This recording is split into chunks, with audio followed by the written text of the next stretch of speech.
spirit-led. But come to think of the reason most couples cite to seek divorce, incompatibility? No.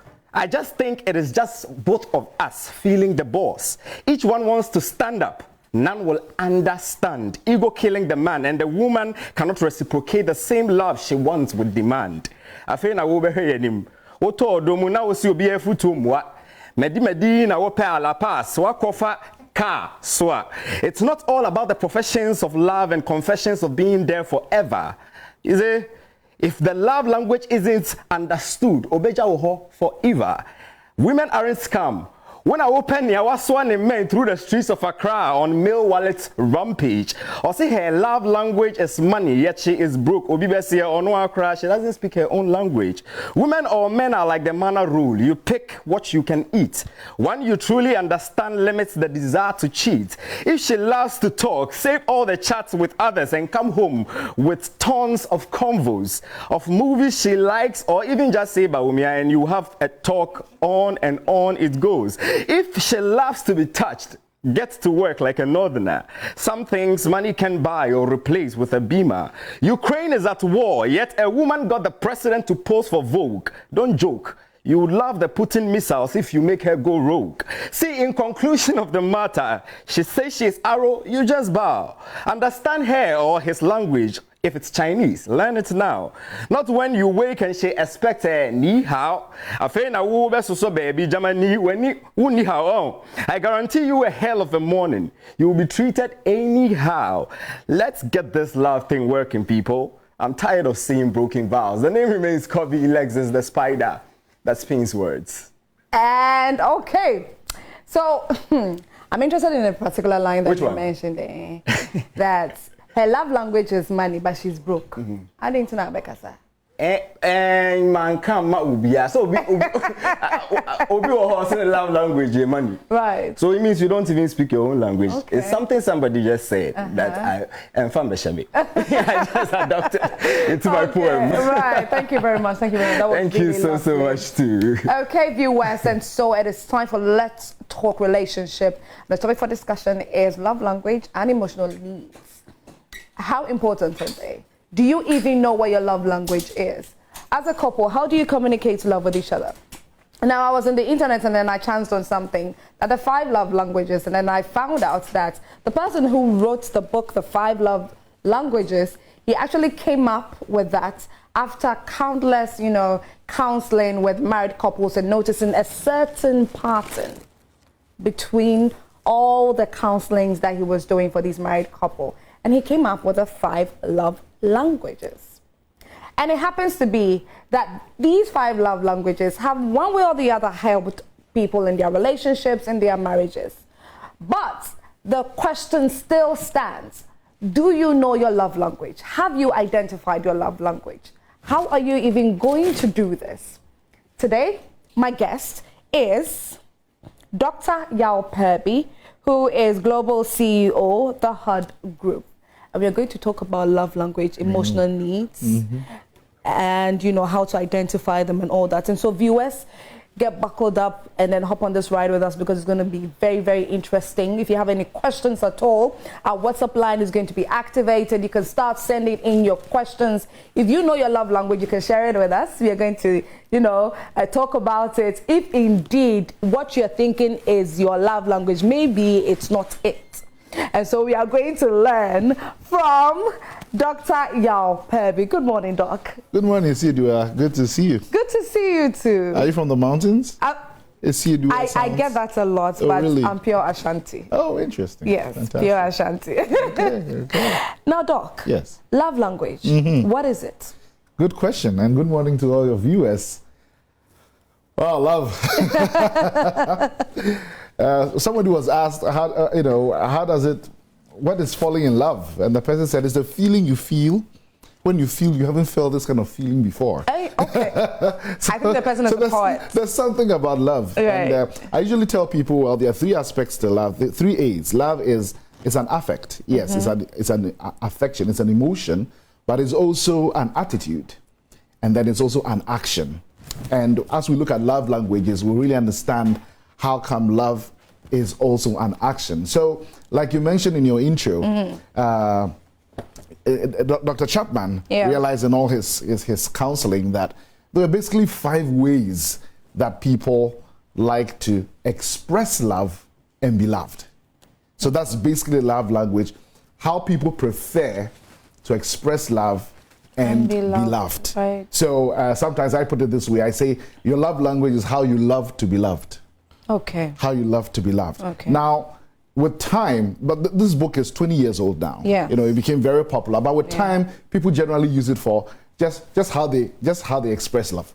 You know, so people say, my love language is money. So if you don't give me money, I can't love you. that's kind of thing. Yeah. So the 5 languages he came up with, and the real point of this is we're actually going to go deeper than the love language, because it comes with the idea of this is how I prefer to be loved. But when we go a bit deeper, we realize that there's actually a need the person has that makes them express themselves that way. We'll come to that. Right. But basically the 5 love languages are, first, they are those who feel loved with acts of service. So service is the first thing. I mean, can I help you with the chores? You know, oh wow, the whole place is dirty. Let me sweep for you. And it's like, oh my goodness, I'm feeling even aroused just because you pick the broom. You know, that the acts of love, acts of service makes them feel loved. Then there are those who it is gifts. I have a way to remember it. You know, gifts. If you give them gifts, it doesn't have to be a big thing, but just like you thought of me. Thought of it. Wow. Yeah. And you bought me a pen. Just the fact that you thought of me. You know, so the gifts is their love languages, and there are those whose love language is quality time. Okay. They're not asking you for gifts. They're not asking for. They just want you to spend undivided time with them. You know, and sometimes there's a variation of that, because some people, it's not just, okay, you're sitting with me, we are talking, but also sometimes it's recreational. So come play golf with me, you know, or let's watch a movie together. You know, that is still quality time, you know, for people whose love language is that. Then, of course, there's those who, it's words, it's lyrics, words of affirmation. You know, so, I think I told you to say Ohwayefe. Yes, you did. I don't know whether that's your love language, but we'll find out. All right. So for them, the fact that you bought them a nice, Louis Vuitton bag, but they are all dressed up, but you haven't said anything. Okay. Forget even about the bag. Okay. That what makes them feel loved is that you said something, you know. And then, of course, the last one, the 5th love language, is those who it's about touch. Physical touch. So, and it doesn't always have to be sexual, because that's the thing. Especially guys tend to be, you know, when you say touch and all, and giddy, you know, sexual. Go into the 18 yard, you know. So some actually express, some actually say clearly non-sexual affection. But whatever it is, it could be anything from that all the way to sex. But it could be a back rub. Yeah. You know, I saw a little baby with a shirt that said, you know, all mommy wanted was a back rub.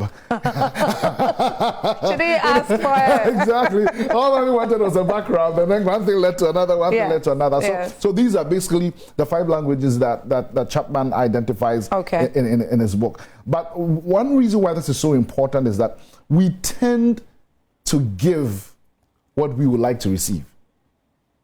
Right? Because if my love language is gifts, guess what I'll get you on your birthday or anniversary or whatever? It's a gift. Yes. Because that's the language I speak. And in hopes that you would do the same when it's my time. That's right. You know, so learning this is important, because in loving people, we need to learn to love people the way they want to be loved. Okay. Not the way we want to love me. No, this is how I want to love you. No, I'm not feeling the love. If this is how I feel loved, then, and that's part of what relationships is sacrificial in many ways. And that's compromising. Yes. You know, and maybe more than that. That's going out of your way to serve the other person. Okay. Because I prefer gifts, but I know it's words that you love. All right. So then I'm going to give you what you love. And we'll come back to that when it comes to emotional needs. But this is as serious or even as ridiculous as, and I think the poet did a good job when he used the line that I speak Chinese, or I speak Ewe, you speak Chi, and you are insisting on speaking Chi to me. I have no clue what you're saying. Exactly. You know, so that's how ridiculous it is when I have a different language from yours. Yes. But I'm insisting, say, Missy Utichi, Missy Machi. Say, excuse me, I don't know, Machi ground, yes, yeah. You know, so that's how serious it can get, or if you like, how ridiculous when you're trying to speak another language, the other person just doesn't get it, and yet you are insisting on it. So one thing about this love languages also is that it kind of makes nonsense of we tend to have these generalizations or these stereotypes. Say, oh, as for men, they like sex. As for women, they like flowers. No. Yeah. This really tells us that people are people. Yeah. And stereotypes don't work all the time. It is important that as we're in relationships, and this is important even before people get into marital relationships. A lot of people find out in marriage. In fact, sometimes when I do a mastermind, a family mastermind, and the fourth course we do actually is called, instead of I do, you probably should have said no clue. Because people have no clue who they're marrying because they haven't explored these in conversation. Okay. Right. So you're marrying somebody, they think, oh, they're on your upper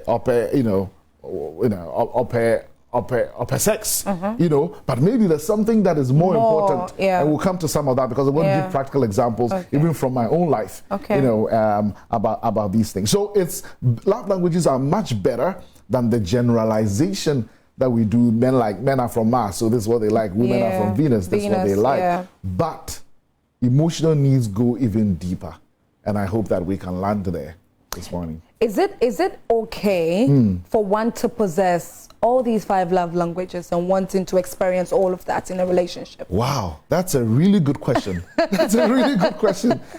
I think it's a really good question. Yeah. And I think it's something good to explore because just like talents, some have 5, some have 2, some have 1. Yes. Just like language, there are people who are polyglots. Yes. You know, for a long time I lived in Canada, and the city I lived in was a French city.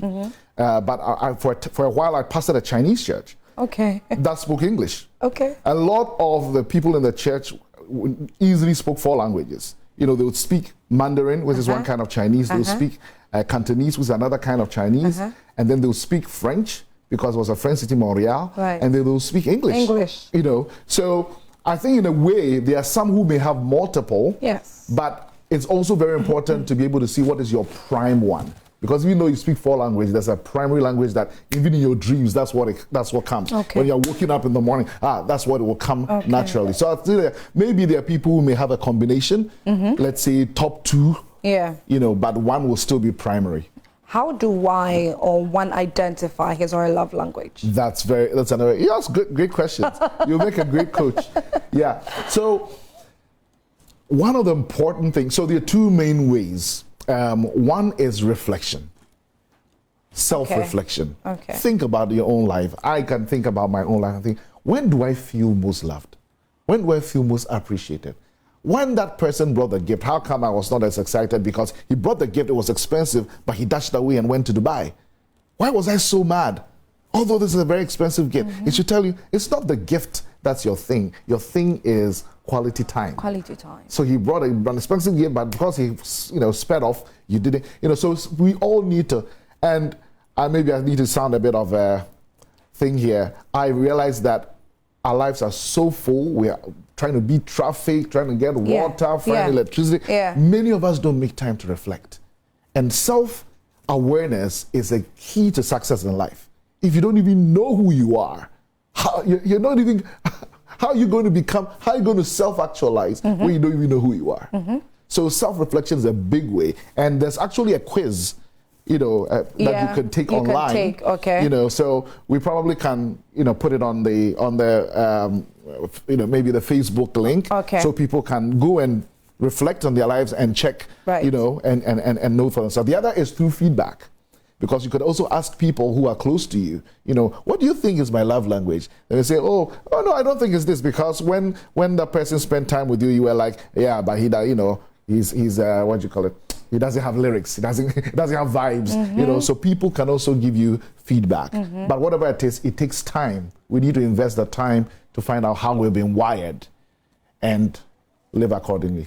Now, you're in a relationship or Yes. you're married. Your partner has made known to you his or her love language. That's right. And then you feel that maybe this love language that your partner has brought to the table is something quite, or would I say, too far-fetched for you. Okay. But your partner wants to start experiencing it immediately because he or she feels Yeah. that if you do that towards me, it would make me love you more. Yeah. But can't you take your time? Can't you give me that space of time to want to learn Okay. to do these Yes. things that you've brought to the table? I mean, like, isn't it an issue that you express your love language to me, but Yes. then it's like, I'm not too comfortable with it, Yes. but then I have no choice than to do it. But how about you give me time? Yes. It's a fair question. Actually, someone told my own dad told Okay. me that love is actually spelled T-I-M-E, Time. time. And especially for children. Right. You know, children know they're loved when we spend time with them. But so I agree with you. Just like it takes time to learn any language or any skill for that matter, it may be a weak muscle. Yeah. It needs training until it works. Yes. But the thing is, one mentor of mine said, a lot of the time, what separates us is not distance, it's silence, communication. Communication. So then let the person know that, Yes. honey, I have understood that your love language is gifts. Here I am taking a haircut. Here I am, the things are hard, etc. I know, I understand. I will love to give you gifts. Give me some time, as I gather my, you Yeah. know what I'm saying? Yeah. But if you don't say anything, Yeah. the person also assumes you don't care about me. Yeah. You don't, so Yeah. communication. Communicate. Yeah, communicate that I appreciate this. I'm not used to this language, but I'm willing to learn it, and I'm actually learning it. Okay. Just give me time. Okay. I think it's a fair Right. yes. And that's why love is not as simple as just the emotions. Like that's why I talked about. It's not just an affect. It's also an attitude, and it's also an action. A lot of people, 71% of Ghanaians say they're Christian. 1 Corinthians 13 is a famous love chapter. Yeah. And if you read through that chapter, there are very, very few affects or emotions. It says love is patient. Love is kind. Yeah. It does not envy. Right. It does not boast. It's not proud. It's not easily annoyed. All those are attitudes more and actions more than even affects or emotions. So love is not as simple as many of us, simple. many of us would like to It can be think. confusing. It can. It can be But confusing. but like I tell people, nothing works unless you work it. Okay. Nothing. Right. Not investment, not even an airplane. In the same way, and I tell people, I get situations where people eventually break up in their marriage, etc. But a lot of times I tell them, but it's not just going to work because you've got to work it. Nothing works until we work it. Now, we are talking about love language and emotional needs. That's right. How can we translate love language into emotional needs? That's a really good question. So the whole idea of love languages gives you the impression that, this is how I prefer to be loved, right? Okay. But when you dig further down, you would realize that, it's not just a preference. The person actually has needs, emotional needs that are surfacing that way. Okay. And I'll explain. My wife and I have these mentors in Canada, Jerry and Kathy, who introduced us to this. Because typically, before COVID, there was a time when I used to take 70 flights a year. Very busy traveling for work. And when I come back, guess what? I want to love my wife. What do I do? Let me take the children's bath. Typical African men don't take children's bath. I do, and then I love to wash dishes, by the way. I wash dishes and all of that, But I realized it wasn't like, she wasn't freaked out. She wasn't too satisfied by that. Then it began to give me the clue that maybe this is not. Then I found out that her number one emotional need was actually quality time. She said, honey, I'd rather the children are dirty and we sit down and just we chat talk. about your trip, just talk. And I was like, yeah, that time, African man proud, But yes, there's a situation where you found this out in the marriage. Yes, that's right. So people who are not married yet, it's great when you know these things now. In fact, there are people who have broken up relationships during the time of counseling, courtship and counseling, Okay. when they've realized some of these things. Because sometimes somebody will really tell you, me them in casa. Oh, yeah, me ding. And the person is not willing. You see, that's what love is, sacrifice. It's not willing to change to serve you. So in fact, the mentors we have, Kathy and Jerry, one of the things they do that I love, when they do marriage seminars, at some point, Kathy will, Jerry's the guy. Jerry will be blindfolded, and Kathy will have a cutout of a heart, right? And then Jerry will have these, this bow and arrow kind of thing, but the children one, the one that has the sockets at the end. Right. And then he comes and goes, boom, and misses the heart. Boom, and misses the heart, because he's blindfolded, right? Yes. Boom, and misses the heart. Until Kathy comes and removes the blindfold and says, this is my heart.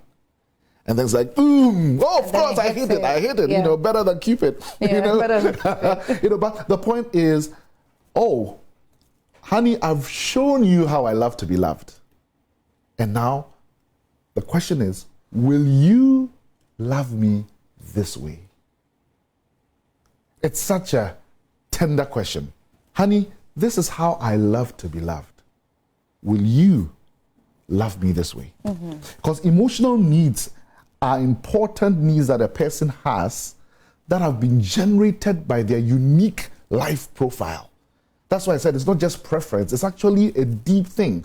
The unique life profile meaning where they were born, the kind of family they grew up in, there's something we call a genogram. It's like a family tree, but what you're looking at is patterns in the family, earthquake events, things that have shaped the family, their unique, their values, all of that, your personality, all of that has come together to give you a certain unique life profile that makes you feel a certain way when you are loved. Okay. So, for example, a guy who loves receiving flowers, you're like, oh, I don't know again. No, not necessarily. You go into his life story and realize that he was very close to his mom, who was a florist. That's how he grew up. And that's what he associates with safety and care, right. And Okay. And the mom passed away when he was young. So somehow flowers is his thing. So that's why it's so quote unquote wrong to just say, oh, mama, dear, flowers, you're the wedding.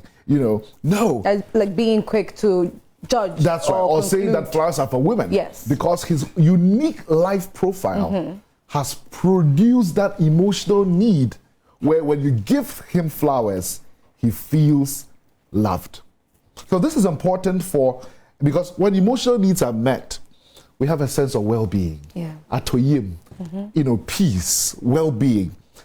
In fact, to the extent that sometimes emotional needs have been described as oxygen to the soul.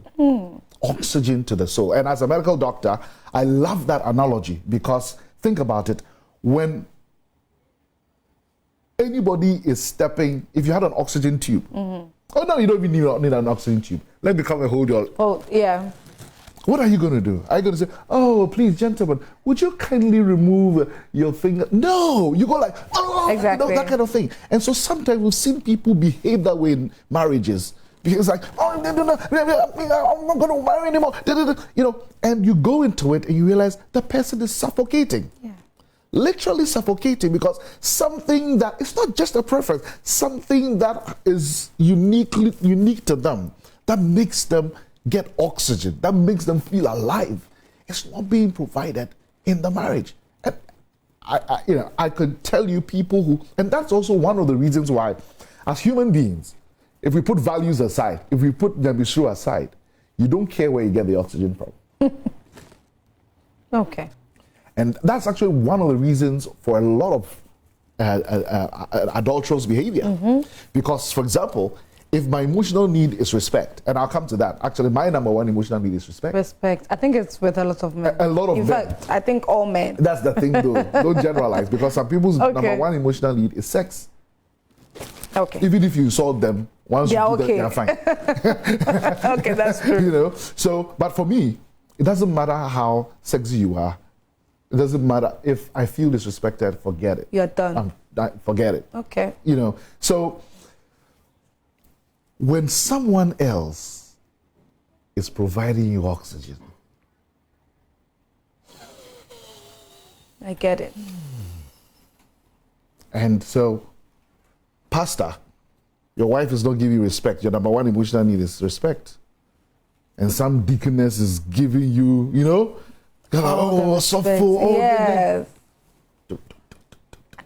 The heart will be leaning towards that person. That's just the way it is. You know, so it's, and sometimes we don't even realize it, that it's because this person is fueling my emotional need. And sometimes they don't even realize they're catching themselves saying, oh, me dress a crowd on whom me put. You know, and then you come to the office and the person's like, wow, Susket.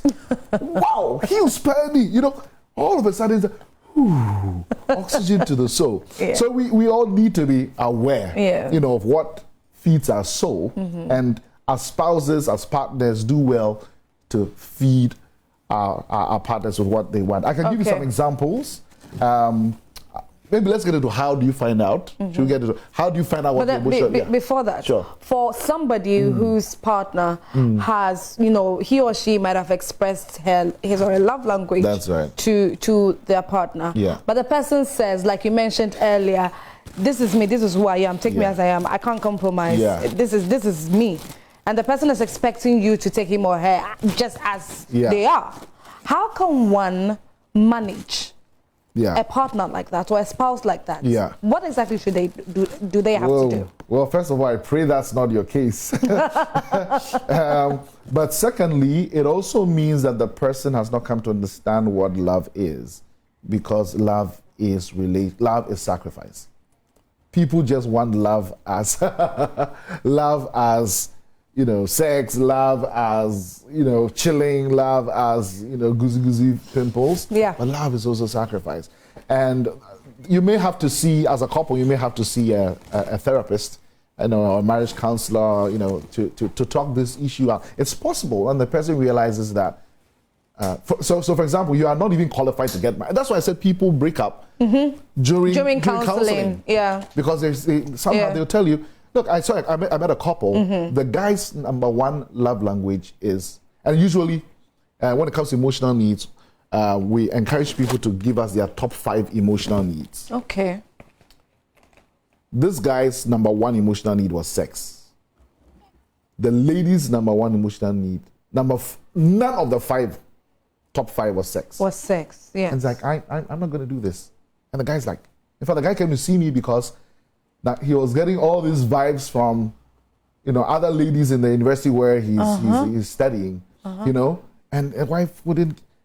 So people like that, unless they are counseled, you know, and hopefully somebody budges, it's not going to work. It won't work. There'll either be adultery or, in fact, a word I hear people use a lot because it's oxygen to the soul when emotional needs are met is, I am drying up in this relationship. Oh. Yeah. I am drying up. Yeah. And nobody deserves to be in a relationship and feel dried up. Dried up, exactly. Exactly. Okay, so we are talking about love languages and emotional needs, the importance of it. Speaking about love, like we have been mentioning from the beginning of the week, February 14th, which is Valentine's Day, we right here on Joy Prime TV have an amazing package for you. All that you have to do, dear lovers. So we are looking for lovers, people who are couples who are truly in love. We want to see that reflected in images that you will send to us via our WhatsApp line. So send us a very beautiful photo of you and your lover, you and your wife or husband. Send us a photo on our WhatsApp line. Make sure that you add your name and that of your partners. It is important. If you do that if you send a picture without the names, we can't, you know, let you be a part of the competition. And what are you going to win? What you would win would be, you know, dinner for 2, spa treatment for 2, you know, hampers. How come I almost forgot that? We have an amazing package for you, which is going to be in the form of hampers as well, and you're going to have some really fun time at a luxurious hotel. And so all that you have to do, like I mentioned earlier, send in a photo of you and your lover. For you to win, the picture would have to have the most likes and the most comments. So if you know that the picture that you're going to be sending to our WhatsApp line is not going to generate any likes or comments, don't send it. We want to get people talking. We want to get people, you know, hitting their likes button on our social media platforms. And so send in your pictures. We can't wait to see them. Already we've had quite a number. A lot of people have sent very interesting photos. So if you are now seeing this and you want to partake of this, or you want to have a wonderful time with your spouse on Valentine's Day, make sure that you send a very saucy picture of you both, okay? Now, let's come back into the studio. Doc was funny. The saucy that I mentioned, yes, it's very important. We don't want regular poses, you know. Okay. We want to feel the chemistry between the both of them in the picture. Yes, before you can win what we have for you. Sure. Now, speaking of love, we are talking about love language and emotional needs. What are the benefits of identifying your love language in a relationship? Wonderful. I think in a lot of ways we've kind of captured that in terms of you are fulfilled. No, you are satisfied. You are at peace. You have oxygen because your needs are being met. And so does the other person, feeling satisfied, feeling their needs are being met. There's a sense of me and nipa, you know, I've been treated as a human being and not a thing, you know. Then, of course, we talked about how and a lot of people are not happy in their marriages or their relationships, really basically because these needs are not being met. But sometimes, like, I came into it thinking one thing, I'll get one thing, you know, but I am getting something else. I've heard people say, if I knew this how it was, and come in, I mean, him say, you know, or yeah, I'm strong. Just in the same way, on child, you know, I wouldn't, you know. So, and then of course, like we said, it protects us from getting into, you know, adulterous, you know, behavior, affairs, etc., looking elsewhere because our needs are not being met in here. But a lot of times, what I get is, okay, so how do I know? Like we talked about that during the, looking at the love languages. But a question, let me read out this question. A question you can ask, two questions actually, you can ask to be able to tell what your emotional needs are. Or you can complete the sentence, say, if my spouse or my partner really loves me, she would or he will ... Think about that question. It will help you to find out what really are your emotional needs. Okay. If they really love me, they will X, Y, Z.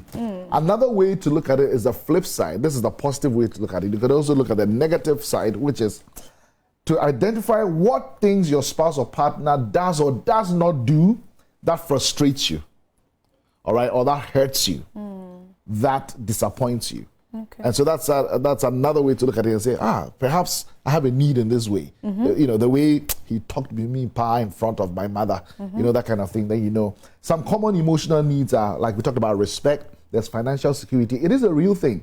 It's not just that, okay, or physical. Some people, and you may go into their background and realize she grew up in such poverty, you know, or the father left and they left them in poverty. So somehow that's part of her profile or his profile. So financial security is important. Okay. There's affection, there's encouragement.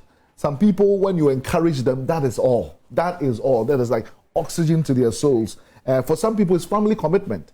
They don't care how well you're committed to your work, that they want to know they're committed to this family, to make this family work. There's conversation, there's admiration, of course there's sexual fulfillment, there's domestic support, right? There's recreational companionship. You know, it doesn't matter how good you are in bed. If you don't go out to the club with me, you don't go out to play golf with me. You don't love me. You don't love me, forget it. You know, that kind of thing. Yes. Okay. All right, so let me take a few messages on here. This one says, good morning, please. I'm Lawrence Drai. I want to ask, how can you know if your partner is cheating on you? Hey, okay. And let me go to the next one. I'm John from Atremako, Florida. You look very beautiful. Oh, okay. Thank you very much. Okay, so we have, okay, lovers are sending in their pictures. Oh, all right, so Doc, yes. Briefly, very, very briefly, so is your love language words of affirmation? Because since you got that message about looking very me beautiful. looking beautiful. Oh, it's part of it. It's part of it. Blushing, Kaka. Anyways, Doc, thank you so much. Unfortunately, yeah, we are massively pressed with time. Sure. But thank you so much for coming through and then helping us understand love language and then also helping us identify our love language as well. And so today our topic for discussion during Let's Talk Relationship has been love languages and emotional needs. How important are they? And my guest was Dr. Yao Perby, who is Global CEO of the Heart Group. Doc, thank you once more. We hope to see you again. I hope so. Viewers, coming up next is a very awesome conversation with one amazing artist here in Ghana. And KMJ will be doing the hosting. Do stay tuned for more.